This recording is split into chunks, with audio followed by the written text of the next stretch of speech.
Kalibugiran sa Mindanao, adunay usa ka lumad nga komunidad nga nagpuyo o nga malinawon o nagdepende sa kalasangan alang sa ilang panginabuhian. Apan usa ka adlaw, nasulayan ang ilang panagiusa o kultura tungod sa hulga sa pagkawala sa ilang ancestral na usaon man nila. Anak, diri yung taa, diri ko nagdako. Ug akong ginikanan ug imong apuan diri sa nagdako.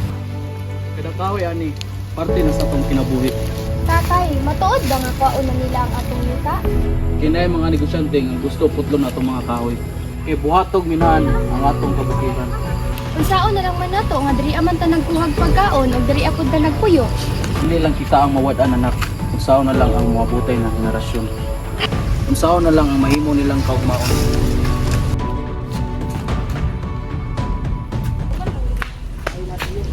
Siyo, nana negosyante. Uban sa pipila ka mga tao, gitawag sa mga tribo ang tanang miyembro sa komunidad. Oo na ni. Oo na ni atong gikadlukan. Pero panahon na guro na to para dipinsahan atong katungod. Unsaon na lang man nato ni tay?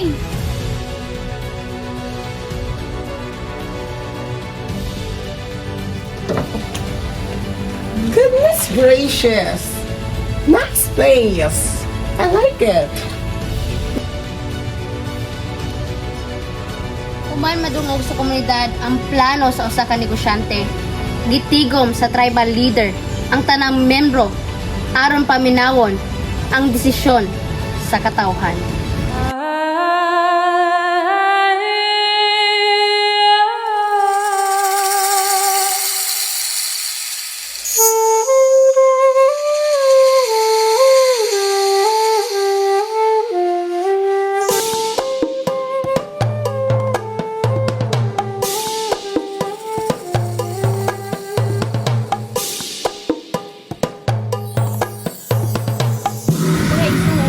Itigom ta mo karon tungod kay aduna kitang dakong bulga sa atong yutang kabilin.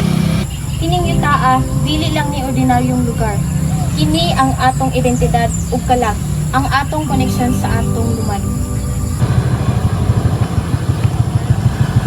Maayong adlaw.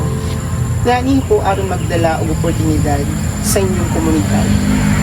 Kung musugot mo, magtukod ni og proyekto nga maghatag og trabaho o kwarta.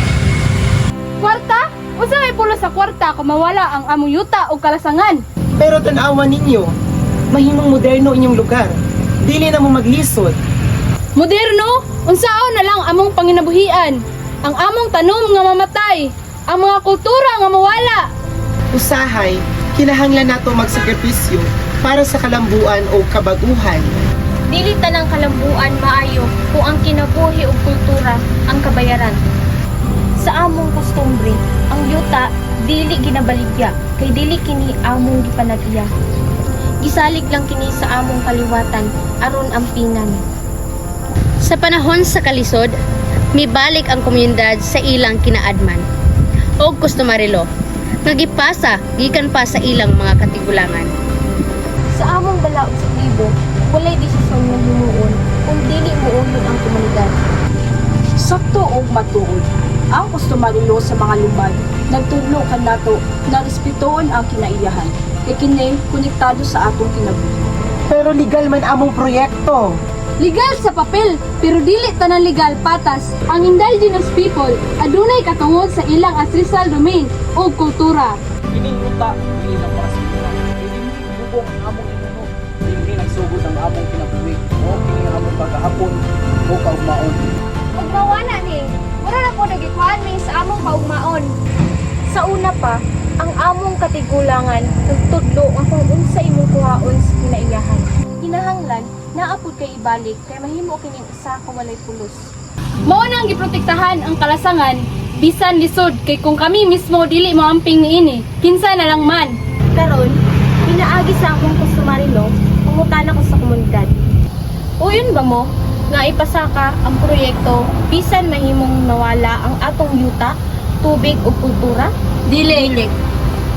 Klaro ang desisyon sa komunidad nga dili kami uyon.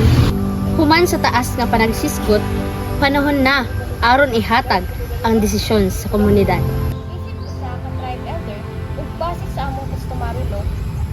ginadili ang pag-uyon sa proyekto nga makadaot sa among ancestral land.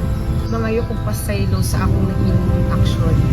Karon, mas nasabtan ako nga dili tanan masukod sa kwarta. Ang tinuod nga kalambuan, pili guba sa kultura o pilihan.